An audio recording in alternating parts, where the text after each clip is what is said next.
몸의 능력을 날마다 새롭게라는 제목으로 하나님 말씀 함께 나누겠습니다.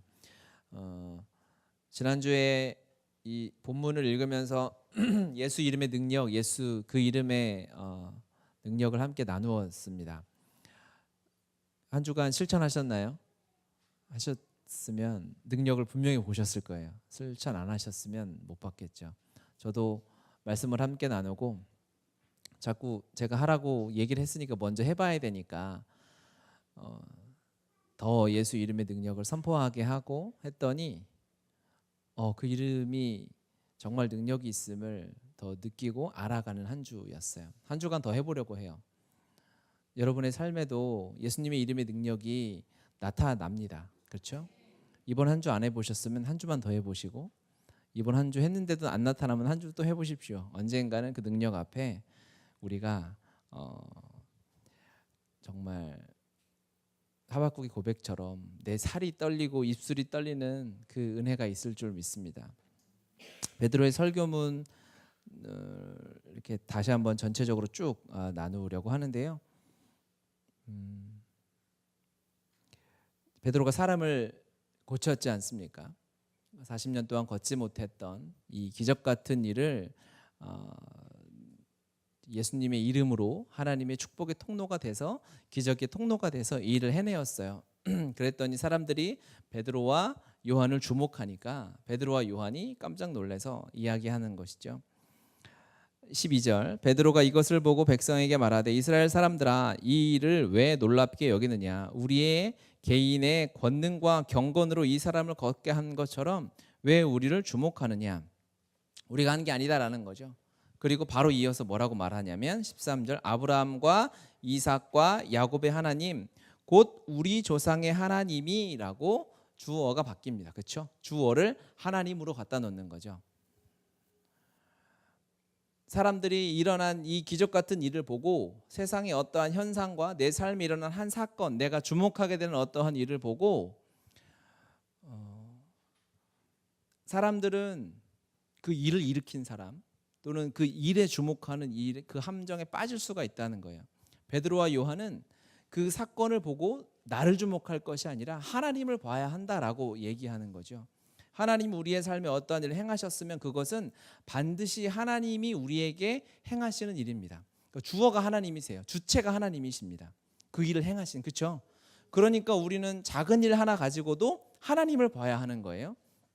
작은 어떠한 사건 하나만 가지고도 우리는 바로 하나님을 생각하고 하나님께 집중하고 하나님이 왜라고 하나님께 집중하고 시선을 돌려야 하는 것입니다.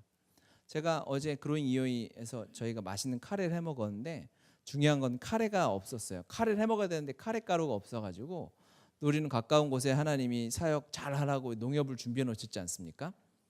그래서 있는 거예요. 농협에 사러 가는데 횡단보도를 건너야 되잖아요. 건너는데 갑자기 악 소리가 나는 거예요. 오른쪽에서. 그런데 어떤 운전해서 가는 투싼 운전하는 한 아줌마가 젊은 아줌마예요. 여러분 정도 나이 되는 자전거를 친 거예요. 그래서 자전거가 그 밑에 차 밑에 깔리고 그 이제 자전거를 타던 한 고등학생 정도 보이는 그 학생이 악 하고 쓰러진 거죠. 제가 이 설교를 한창 준비하고 어제 제 머릿속에다 담아놨지 않겠습니까? 그리고 큰일 났네. 저거 어떻게 되나 구경한 게 아니라 하나님이 이 일을 나에게 왜 보여주셨을까를 생각을 한 거죠. 저도 자전거를 타고 출퇴근하니까 조심해라 라는 사인으로 최소한 첫 번째 받아들였던 거예요. 작은 일 하나를 가지고 그냥 그 사건에 집중하고 그 사건에 함몰되는 일, 우리가 그런 일을 굉장히 많이 합니다. 비근한 예로 우리가 어떠한 일이 하나 생겼을 때 그 일 때문에 힘들고 어렵죠. 그 일 때문에 감정이 무너지고 또는 그 일 때문에 너무 행복하고 기쁘고 그 일에서만 머무르게 되면 이건 너무 위험한 함정에 빠지는 거예요. 이게 사실은 힌두교가 이런 비슷한 짓을 합니다. 힌두교는 우상이 수백만 우상이 있잖아요. 이게 뭐 다신교하고도 비슷한데 자기들은 다신교라고 말하지는 않아요. 그런데 그 이유가 뭐냐면 작은 걸 하나를 봐도 그게 너무 놀라우니까요. 소 하나를 연구해도 소가 대단하잖아요. 여러분 사람 생명체 길에 피는 꽃 하나만 봐도 얼마나 신기하고 놀랍습니까? 그렇죠. 우리 나무 박사님 오셨는데, 나무 박사님이 아니라 제가 고상한 용어, 산림학 박사님이 맞죠? 오셨는데 나무 하나를 우리가 지난주에 배웠잖아요. 그리고 제가 어제 이제 다 마치고 우리 강 집사님하고 병원에 가는데 그 가로수가 있잖아요. 가로수가 다르게 보이는 거예요. 저기 화렵순가 막 이렇게 쳐다보게 되고 저거는 어떻게 피지? 막 이런 생각을 하게 되는 거죠. 나무 하나만 봐도 되게 놀라워요. 이거 진짜 신비한 것입니다. 하나님이 빠지면 이게 자연적으로 자라고 열매 맺히고 하는 것 자체가 너무 신기하고 놀라워요. 그러니까 그것 자체가 인간의 머리로는 상상을 뛰어넘는 일이죠. 사람이 섬긴다고 하는 건 나를 초월한 어떠한 것을 깨달았을 때 그것을 신으로 여깁니다. 그렇죠? 그러니까 나무나 생명체나 어떠한 것이 너무 놀라우면 이제 그것을 섬기는 거예요. 그게 우상이 되는 거죠. 거기에 빠지는 거예요. 하나님이 나무를 왜 주셨을까요? 나무를 통해서 하나님을 보라고 주셨겠죠. 하나님이 어떠한 사건 하나를, 우리의 아픈 일, 아픈 사건, 우리의 삶의 기쁜 사건, 이런 일을 왜 주셨냐면 거기에 머물러서 그냥 기뻐하고 슬퍼하고 머무르지 말고 그것을 통해서 하나님을 보라고 그것을 우리에게 허락하시는 거예요. 그렇죠. 하나님까지 가야 합니다. 그런데 하나님까지 가지 못하고 어떠한 나를 힘들게 하는 일이 생겼어요. 그래서 그것 때문에 아파, 안타까워, 울어요. 막 거기서 우울하고 넘어져 있어요. 그것은 힌두교도가 하는 짓하고 똑같은 거예요. 이해 가십니까? 행위가, 내 마음의 태도가. 이것을 저는 영적 힌두교라고 제가 이름 붙였어요. 힌두교도가 되지 마십시오, 여러분. 교회를 다니고 하나님을 섬기면서 우리가 그 하등한 종교라고 말하는 힌두교도와 같은 짓을 해서는 안 되는 거예요. 그렇지 않으려면 어떻게 해야 될까요? 내 마음에 들지 않는 일이 생겼을 때 거기에 머무르지 않는 거죠. 내 삶에 너무 행복하고 막 신나고 잘 되는 일이 생겼을 때 거기에 안주하지 않는 거예요. 하나님까지 가야 되는 거죠. 하나님이 나에게 일을 왜 하셨을까? 하나님이 내가 아픈 일이, 내 삶에 어려운 일이, 안타까운 일이 왜 생겼을까를 묻고 하나님에게 이야기해야 하는 거예요. 하나님은 이것을 기뻐하세요. 무턱대고 믿는 종교가 아니에요. 우리는 하나님과 대화하는, 살아계신 하나님과 이야기하는 종교입니다. 금요일날 하박국서를 나누면서 하박국이 계속 하나님에게 질문하고 이야기하고 대화하죠. 이것은 우리를 그런 삶으로 초대하는 거예요. 우리 그렇게 살아야 되는 것입니다. 첫 번째, 이 베드로의 설교문을 통해서, 이제 설교문을 우리가 보는 이유는 여러분 설교 잘하시라는 게 아니라 우리는 매일 하나님의 말씀을 통해 설교를 듣잖아요. 이 베드로의 설교 패턴은 우리의 삶의 매일매일의 패턴이어야 하는 거예요. 아시겠죠? 그래서 우리 13절 같이 한번 읽겠습니다. 아브라함과 이삭과 야곱의 하나님 곧 우리 조상의 하나님이 그의 종 예수를 영화롭게 하셨느니라. 계속이요. 너희가 그를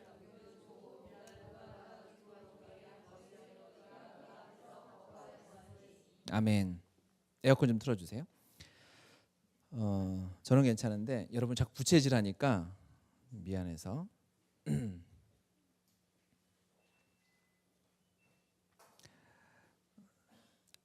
중간에 보면 13절 중간에 보면 너희가 그를 넘겨주고 예수를 넘겨주고 빌라도가 놓아주기로 결의한 것을 이야기합니다. 즉 이스라엘 백성들에게 말하는 것이죠. 너희가 예수님을 십자가에 못 박았다라고 이야기하는 것이죠.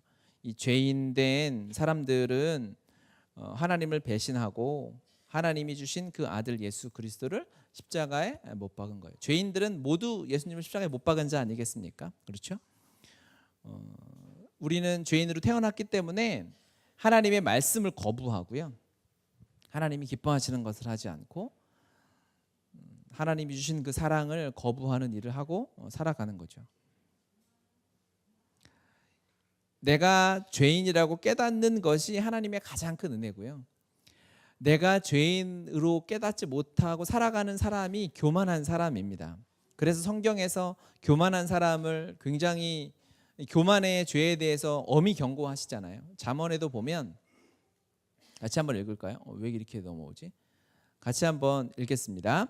교만은 패망의 선봉이요 거만한 마음은 넘어집의 앞잡이니라. 아멘. 교만하면 망한다는 거예요. 왜 망하냐면 본인이 죄인인지 알지 못하기 때문에, 내가 배신자인지 알지 못하기 때문에 교만한 사람은 하나님 없이 살아갈 수 있거든요. 왜?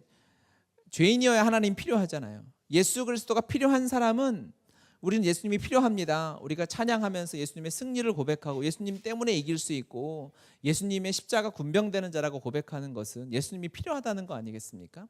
그 말은 당연히 나는 예수님이 없이는 살 수 없는 죄인입니다라는 고백인 거죠. 그런데 교만한 사람은 예수님이 필요가 없어요. 내가 죄인임을 인정하지 않기 때문에 그래요. 그래서 망하는 겁니다. 교만이 그래서 가장 무서운 죄예요. 교만해지면 예수님도 못마땅해요. 예수님의 그러한 죽음도 못마땅하고, 왜? 내가 필요 없는데 그렇게까지 비참하게 죽는 그러한 종교적인 지도자, 기독교의 지도자라고 하는 사람이 너무 과한 거죠. 교만하면 말씀이 들리질 않아요. 교만하면 어느 누가 하나님이 우리에게 어떠한 모습으로 말씀하셔도 그것이 들리지가 않습니다. 그렇기 때문에 교만한 자는 내 삶에 일이 일어났을 때 하나님까지 가지 않고 거기서 그냥 그 감정에, 그 기쁜 일에, 그 현상에 결론 내리는 거죠. 그러면 뭐 하게 된다고? 네, 힌두교도가 되는 거예요. 오늘 힌두교를 되게 강조하는데 힌두교를 뭐 알 필요는 없습니다. 그런데 교만하면 하나님을 섬기는데 힌두교 같은 짓을 할 수가 있는 거예요. 그러한 사람을 주님이 그냥 두시지 아니하시고, 우리 15절 한번 읽겠습니다. 본문 15절입니다. 생명의 주를 죽였도다.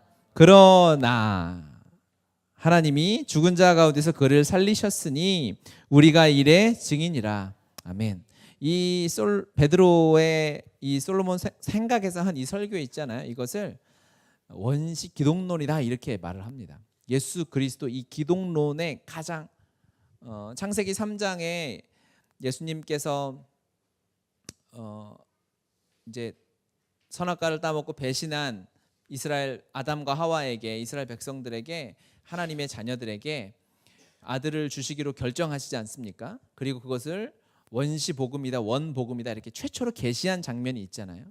아들 예수 그리스도가 십자가에 죽으시고 그 예수님이 우리가 죽게 한, 우리가 십자가에 못 박은 그리스도가 메시아다라는 것을 계시한 이게 거의 첫 번째 그 이론이다라고 해서 이 본문을 원시 기독론이다 이런 식으로 얘기를 하는데요. 그런 걸 써놓으시면 여러분이 유식해 보이겠죠. 다음에 이렇게 볼 때 자랑도 할 수 있고 합니다. 즉 무슨 말이냐? 베드로가 한 설교가 뭐냐면 너희들이 십자가에 나무에 달려 죽게 한 자가 바로 메시아다라는 거예요. 단순하게 얘기해서 예수가 그리스도라는 말은, 예수라는 말은 뭡니까? 인간이죠. 그리스도는 메시아죠. 그런데 이 인간은 성경에서 말한 가장 저주받은 자가, 이스라엘 백성들이 이해하는 가장 저주받은 자는 어떠한 자냐면요, 나무에 달려 죽은 자예요. 같이 한번 읽겠습니다. 그 시체를 나무 위에 밤새도록 두지 말고 그날에 장사하여 내 하나님 여호와께서 내게 기업으로 주시는 땅을 더럽히지 말라. 나무에 달린 자는 하나님께 저주를 받았음이니라. 아멘. 나무에 달린 자는 하나님께 저주를 받았다. 신명기는요, 유대인들이 다 외우는 말씀이에요. 그러니까 예수님이 십자가에 못 박혀 하셨을 때 유대인들은 어떻게 생각하냐면, 아우 불쌍하네. 선지자 중에 대단한 선지자긴 합니다. 제 생각이 아니고 유대인들의 생각이에요. 유대인으로 여러분이 감정이입을 하셔서 들으셔야 됩니다. 구약 모세오경을 인생의 교과서처럼 배우고 종교의 교과서처럼 배우고 살았던 그들이 예수님이 십자가에 못 박힌 걸 봤어요. 그러니까 예수님의 삶은 알잖아요. 기적도 일으켰습니다. 수많은 사람도 살렸고요. 병도 고쳤어요. 예수님만이 한 일은 아니에요. 예수님 이외의 선지자나 하나님의 사람들이 많이 했던 일입니다. 그렇죠? 그러니까 예수님이 메시아까지는 될 수가 없었어요. 그 당시까지는 그들이 이해하기로는. 아무리 예수님 말해도 뭐 교만한 죄인으로 태어난 그들이 들리겠습니까? 그런데 그 지점에서 예수님이 안타깝게도 그의 인생의 결론이 뭐냐면 나무에 달려 못 박아 죽은 거예요. 가장 저주받은 인생, 안타까운 거죠. 아유 불쌍한 거죠. 너무너무 불쌍한 인생을 산 거예요. 하나님의 말씀을 잘 전했고 세례 요한을 잇는 이제 새로운 시대에 이제 선지자처럼 선생처럼 랍비처럼 그들이 따를 수 있었는데 나무에 달려 죽었으니 저주받은 자 아니겠습니까? 그런데 베드로는 뭐라고 설교하는 거예요? 그가 메시아다. 그가 그리스도다라고 하는 거예요. 유대인들이 어떻게 들릴까요? 이해가 안 돼요. 그들의 사고방식으로, 그들이 살아왔던, 그들이 공부했던 성경 공부의 방식으로는 예수가 그리스도인 게 이해가 절대 안 되는 거예요. 이해가 될 수가 없어요. 여러분 다 이해를 하시죠? 그걸 안 하시는 거예요? 이해가 되고 우리는 믿어지잖아요. 얼마나 대단한 일입니까? 놀라운 일입니다. 이 일을 누가 할 수 있느냐? 성령이 하실 수 있다는 거예요. 이 말도 안 되는 모순이 유대인의 삶으로는 이해할 수 없는 사실, 나무에 달려 가장 저주받은 자가 어떻게 메시아가 될 수 있느냐, 이것은 그렇게 평생 살아왔던 유대인들의 사고방식과 그들의 삶의 패턴으로, 그들의 세계관으로는 절대 이해할 수 없는데 성령이 임하시면 이것이 믿어진다. 성령이 임하시면 이것만이 진리가 된다라는 것이죠. 그렇죠? 그러면 바라보는 관점이 이제 달라지는 거예요. 세상에서 평생 유대인으로 살아왔던 그들의 삶에서 십자가의 그리스도를 바라보면 저게 모순인 거예요. 말이 안 되는 거예요. 이해가 안 되는 거죠.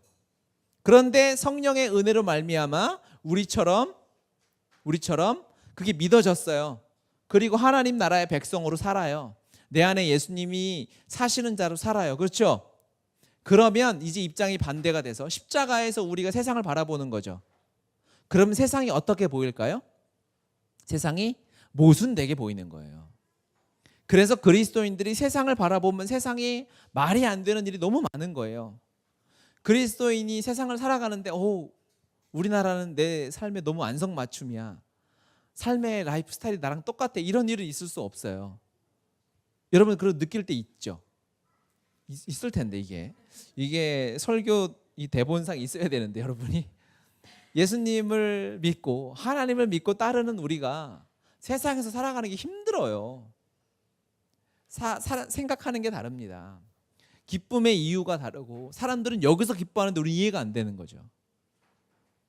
어느 정도는 알겠지만 거기서 그렇게 난리칠 일이 아닌데 돈 좀 벌었다고 거기서 행복해가지고 내 인생이 좀 풀린다고 세상 사람들이 박수치고 인기 좀 받는 자리에 갔다고 거기서 난리치고 박수치고 행복할 것이 아닌데, 지금 그게 중요한 게 아닌데, 정말 중요한 게 그게 아닌데라고 우리는 궁금증이 생기고 질문을 던지게 되는 거죠. 그래서 우리가 생각하는 가치관, 내가 정말 중요하다고 생각하는 것을 따라가다 보면 세상 사람들이 이상하게 여기는 일들이 우리 안에 일어나게 되죠.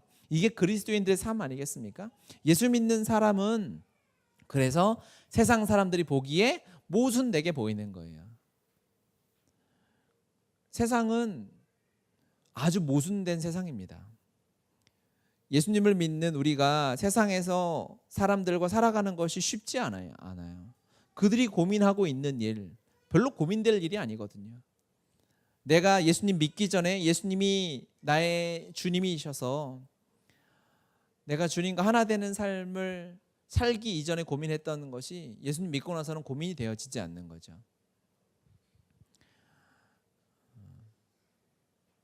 그러니까 다음 말씀을 한번 읽어보면 같이 한번 고린도전서 1장 23절 말씀 읽겠습니다. 우리는 십자가에 못 박힌 그리스도를 전하니 유대인에게는 거리끼는 것이요 이방인에게는 미련한 것이로되. 아멘. 유대인들이 왜 그렇게 생각하는지 알겠죠? 이게 말이 안 되는 거예요.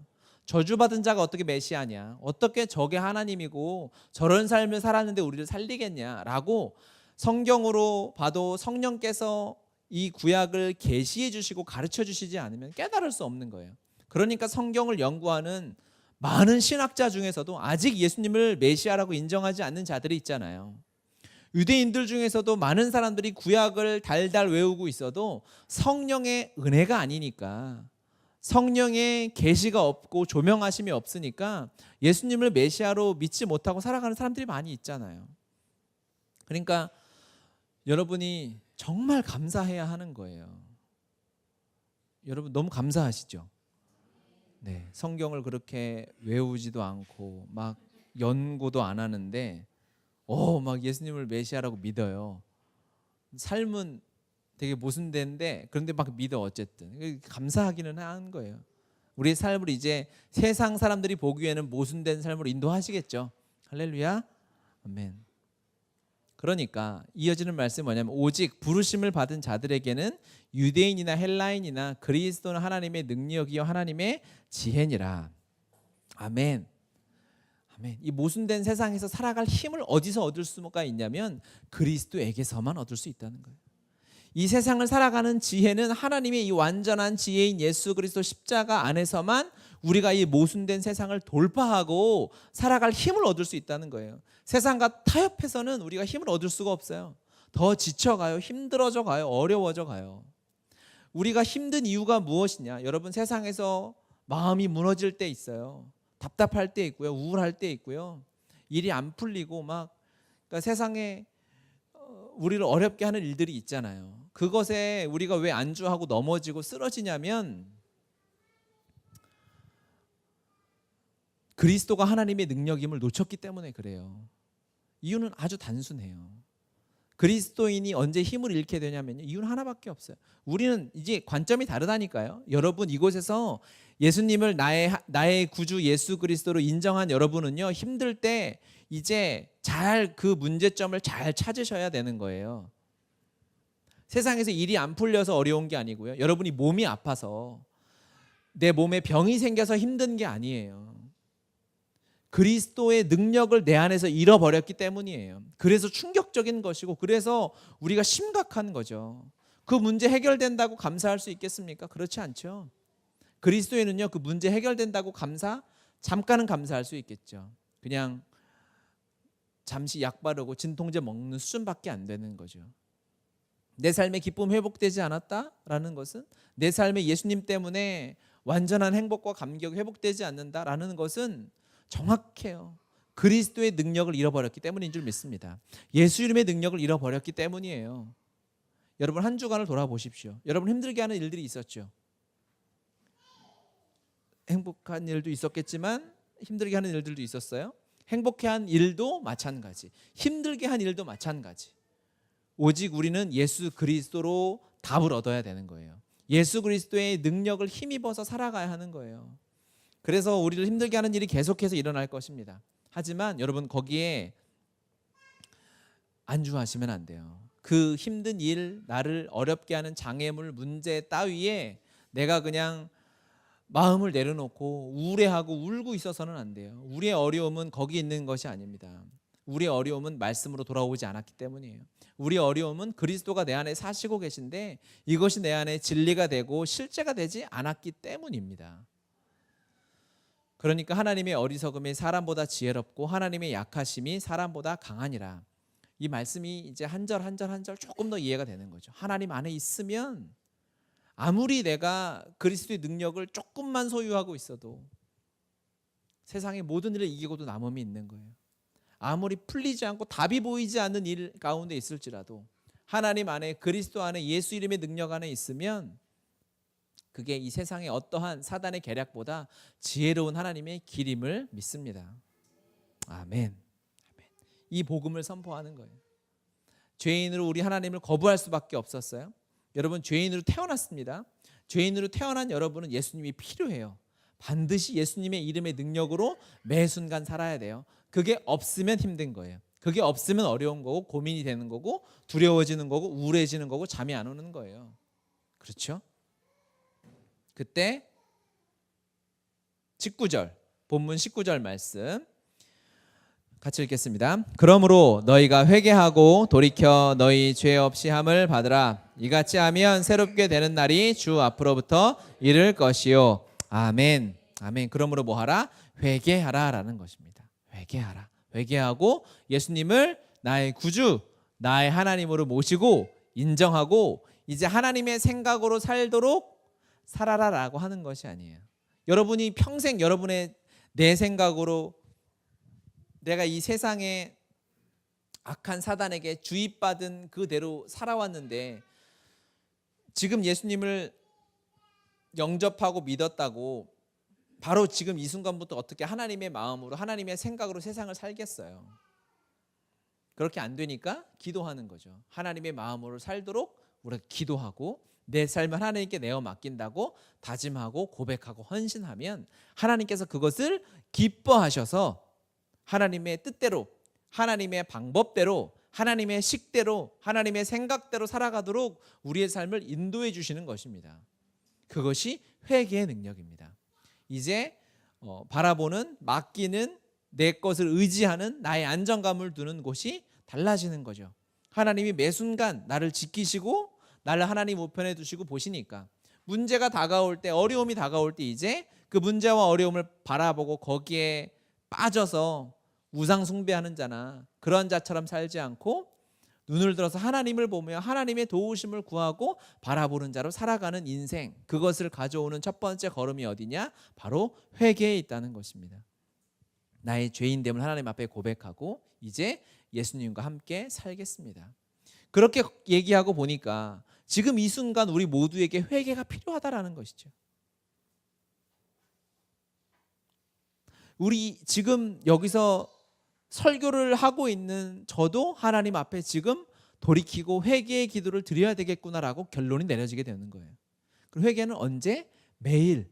이 베드로의 설교의 이 흐름과 패턴이 그냥 사형리 같잖아요. 우린 죄인이고 하나님이 이 모든 일을 하나님이 하셨는데 우리는 죄인이고 하나님을 거부했어요. 그런데 아들 예수 그리스도를 저주받은 자를 메시아로 주셨어요.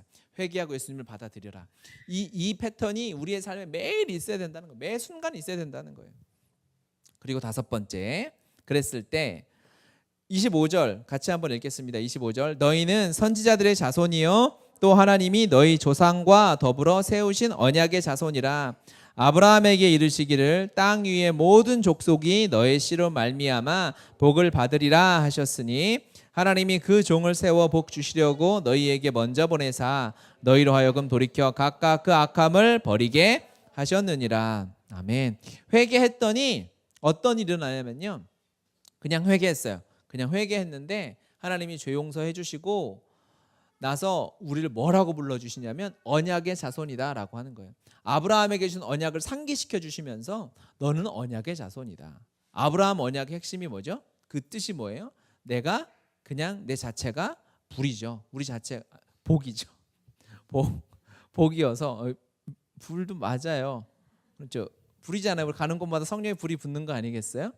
제가 좀 더워서 불났나요?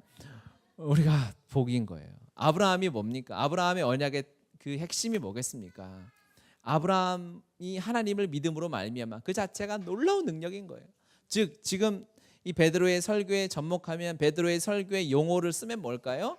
우리가 예수 이름을 가졌다는 거예요. 예수 이름의 능력을 가졌다는 거예요. 그러면 그 사람이 복이라는 거죠. 그래서 그 사람으로 말미암아 예수 이름의 능력이 퍼져갈 것이다. 예수 이름의 능력이 땅 끝까지. 그래서 예수 이름을 가진 너로 말미암아 네 가정이 복을 받게 될 것이고 이 나라가 복을 받게 될 것이고 네가 가는 곳마다 네가 가는 공동체마다 복을 받게 될 것이다 라고 생각하고 그렇게 살아가게 되는 것이죠. 이것이 하나님이 베드로를 통해서 우리에게 주시는 설교 말씀인 줄 믿습니다. 갈라디아서 3장 13절 14절 말씀 같이 한번 읽겠습니다.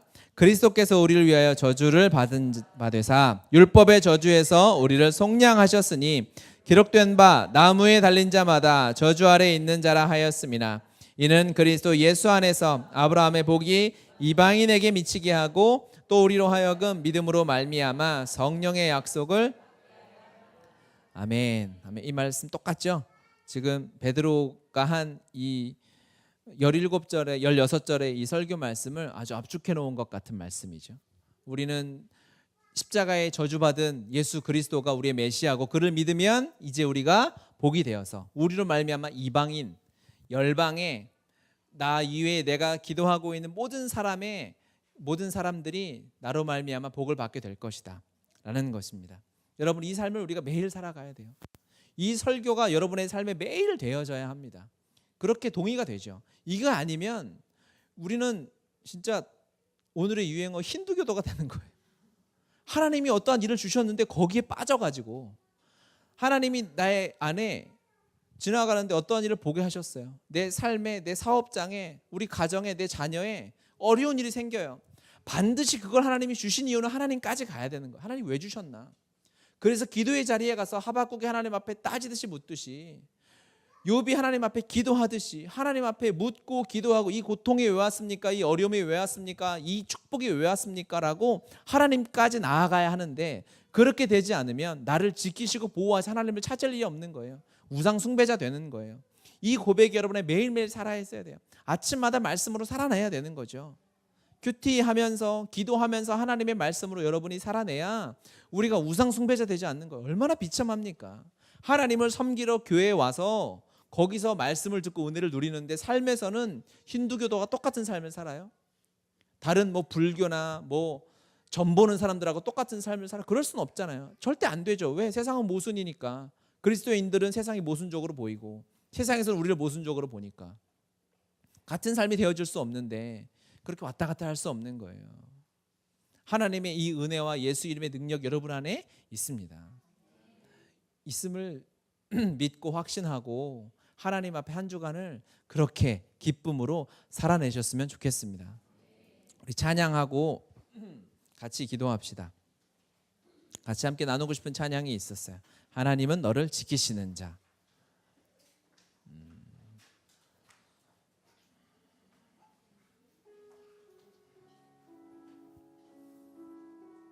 말씀을 준비하면서 이 찬양을 여러분에게 이렇게 하고 싶었어요.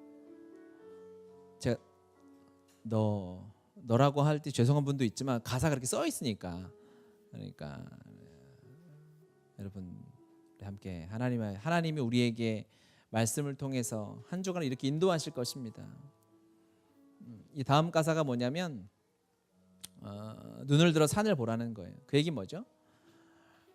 눈앞에 있는 일에만 멈추지 말라는 거예요. 멀리 나를 창조하시고 이 천지를 하나님의 말씀 한마디로 지으신 그 하나님을 바라보면 내가 그 작은 것에 함몰되어서 넘어지고 쓸쓸해지고 우울한 일은 없다는 거예요. 눈을 한번 감아 보십시오. 제가 찬양을 잘 못하지만 여러분들에게 축복하면서 해드릴게요. 저 혼자면 어려울 수 있으니까 찬양팀까지만 하겠습니다.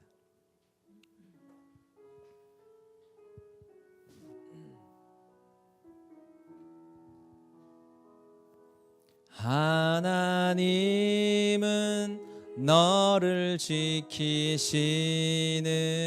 자, 너의 우편에 그늘 되시니 낮의 해와 밤의 달도 너를 해치 못하리.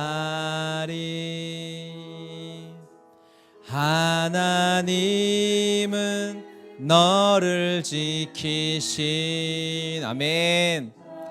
너의 환난을 면케하시니 그가 너를 지키시 아멘. 하나님이 여러분을 지키십니다. 우리의 출입을 지키십니다. 지키시리라. 눈을 들어 산을 보아라. 너의 도움 어디서 오나매. 천지 지으신 주님 너를 만드신 여호와께 우리 다 같이 한번 고백합시다. 그대로 눈을 감고 하나님 나를 지키시는 자, 나를 지키시 나의 우편에 그늘 되시니 우편에 그늘 되시니 낮의 해와 밤에 다 절대 우리를 해칠 수 없습니다. 나를 해치 못하리. 하나님은 너를 지키시는 자, 너의 환난을 아멘. 그가 너를 지키시리라매. 너의 출입을 지키시리라. 출입을 지키시리라매. 눈을 들어 산을 보아라. 산을 보아라. 너의 도 어디서 오나. 천지 지으신 너를 만드신